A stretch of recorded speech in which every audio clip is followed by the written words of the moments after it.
ओम श्री गणेशाय नमः। भगवान शिव और माता पार्वती का आशीर्वाद हम सभी पर सदा सर्वदा बना रहे।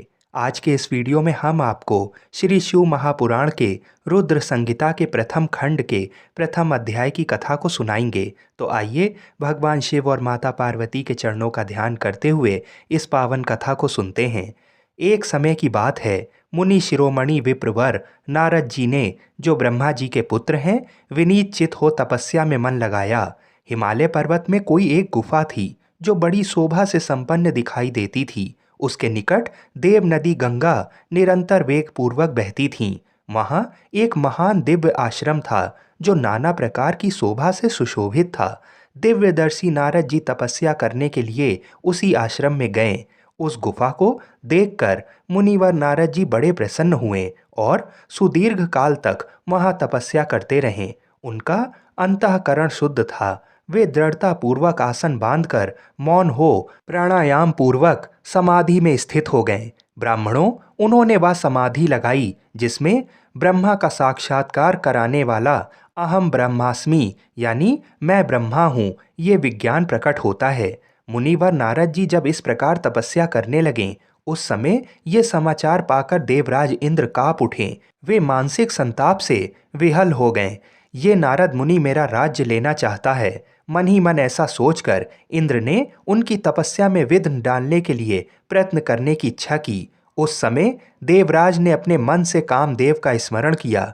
स्मरण करते ही कामदेव वहां पर आ गए। महेंद्र ने उन्हें नारद जी की तपस्या में विघ्न डालने का आदेश दिया। ये आज्ञा पाकर कामदेव वसंत को साथ ले बड़े गर्व से उस स्थान पर गए और अपना उपाय करने लगे। उन्होंने वहां शीघ्र ही अपनी सारी कलाएं रच डालीं। वसंत ने भी मदमस्त होकर अपना प्रभाव अनेक प्रकार से प्रकट किया। मुनिवरों, कामदेव और वसंत के अथक प्रयत्न करने पर भी नारद मुनि के चित्त में विकार नहीं उत्पन्न हुआ। महादेव जी के अनुग्रह से उन दोनों का गर्भ चूर्ण हो गया। सौनक आदि महर्षियों, ऐसा होने में जो कारण था उसे आदरपूर्वक सुनो। महादेव जी की कृपा से ही नारद मुनि पर कामदेव का कोई प्रभाव नहीं पड़ा। पहले महादेव जी की कृपा से ही नारद मुनि पर कामदेव का कोई प्रभाव नहीं पड़ा। पहले उसी आश्रम में काम शत्रु भगवान शिव ने उत्तम तपस्या की थी और वहीं उन्होंने मुनियों की तपस्या का नाश करने वाले कामदेव को शीघ्र ही भस्म कर डाला था। उस समय रति ने कामदेव को पुनः जीवित करने के लिए देवताओं से प्रार्थना की। तब देवताओं ने समस्त लोकों का कल्याण करने वाले भगवान शंकर से याचना की। उनके याचना करने पर वे बोले, देवताओं, कुछ समय व्यतीत होने के बाद कामदेव जीवित तो हो जाएंगे, परंतु यहाँ उनका कोई उपाय नहीं चल सकेगा। अमरगण यहाँ खड़े होकर लोग चारों ओर जितनी दूर तक की भूमि को नेत्र से देख पाते हैं, वहां तक कामदेव के बाणों का प्रभाव नहीं चल सकेगा, इसमें संशय नहीं है। भगवान शंकर की इस उक्ति के अनुसार उस समय महानारद जी के प्रति कामदेव का निजी प्रभाव मिथ्या सिद्ध हुआ। वे शीघ्र ही स्वर्गलोक में इंद्र के पास लौट गए। वहां कामदेव ने अपना सारा वृतांत और मुनि का प्रभाव कह सुनाया। तत्पश्चात इंद्र की आज्ञा से वे वसंत के साथ अपने स्थान को लौट गए। उस समय देवराज इंद्र को बड़ा विस्मय हुआ। उन्होंने नारद जी की भूरी भूरी प्रशंसा की, परंतु शिव की माया से मोहित होने के कारण वे उस पूर्व वृतांत का स्मरण न कर सकें। वास्तव में इस संसार के भीतर सभी प्राणियों के लिए शंभु की माया को जानना अत्यंत कठिन है। जिसने भगवान शिव के चरणों में अपने आप को समर्पित कर दिया है, उस भक्त को छोड़कर शेष सारा जगत उनकी माया से मोहित हो जाता है। नारद जी भगवान शंकर की कृपा से वहां चिरकाल तक तपस्या में लगे रहे। जब उन्होंने अपनी तपस्या को पूर्ण हुई समझा, तब वे मुनि उससे विरत हो गए। कामदेव पर मेरी विजय हुई, ऐसा मानकर उन मुनीश्वर के मन में व्यर्थ ही गर्व हो गया। भगवान शिव की माया से मोहित होने के कारण उन्हें यथार्थ बात का ज्ञान नहीं रहा। वे ये नहीं समझ सके कि कामदेव के पराजित होने में भगवान शंकर का प्रभाव ही कारण है। उस माया से अत्यंत मोहित हो मुनि शिरोमणि नारद अपना काम विजय संबंधी वृतांत बताने के लिए तुरंत ही कैलाश पर्वत पर गए। उस समय वे विजय के मत से उन्मत्त हो रहे थे। वहां रुद्रदेव को नमस्कार करके गर्व से भरे हुए मुनि ने अपने आप को महात्मा मानकर तथा अपने ही प्रभाव से कामदेव पर अपनी विजय हुई समझकर उनसे सारा वृतांत कह सुनाया। वह सब सुनकर भक्त वत्सल भगवान शंकर ने नारद जी से, जो अपनी ही माया से मोहित होने के कारण काम विजय के यथार्थ कारण को नहीं जानते थे और अपने विवेक को ही खो बैठे थे, कहा, तात नारद, तुम बड़े विद्वान हो, धन्यवाद के पात्र हो, परंतु मेरी ये बात ध्यान देकर सुनो। अब से फिर कभी ऐसी बात कहीं भी ना कहना, विशेषतः भगवान विष्णु के सामने इसकी चर्चा कदापि ना करना।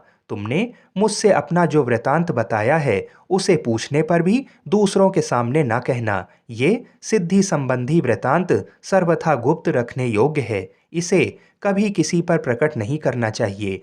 तुम मुझे विशेष प्रिय हो, इसलिए अधिक जोर देकर मैं तुम्हें ये शिक्षा देता हूँ और इसे ना कहने की आज्ञा देता हूँ, क्योंकि तुम भगवान विष्णु के भक्त हो और उनके भक्त होते हुए ही मेरे अत्यंत अनुगामी हो। इस प्रकार बहुत कुछ कहकर संसार की सृष्टि करने वाले भगवान रुद्र ने नारद जी को शिक्षा दी।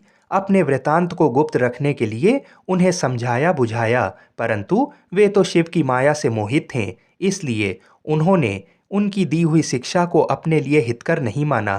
तदनंतर मुनि शिरोमणि नारद ब्रह्मलोक में गए। वहां ब्रह्मा जी को नमस्कार करके उन्होंने कहा, पिताजी, मैंने अपने तपोबल से कामदेव को जीत लिया है। उनकी ये बात सुनकर ब्रह्मा जी ने भगवान शिव के चरणार बिंदों का चिंतन किया और सारा कारण जानकर अपने पुत्र को ये सब कहने से मना किया, परंतु नारद जी शिव की माया से मोहित थे, अतएव उनके चित्त में मद का अंकुर जम गया था, उनकी बुद्धि मारी गई थी। इसलिए नारद जी अपना सारा वृतांत भगवान विष्णु के सामने कहने के लिए वहां से शीघ्र ही विष्णु लोक में गए।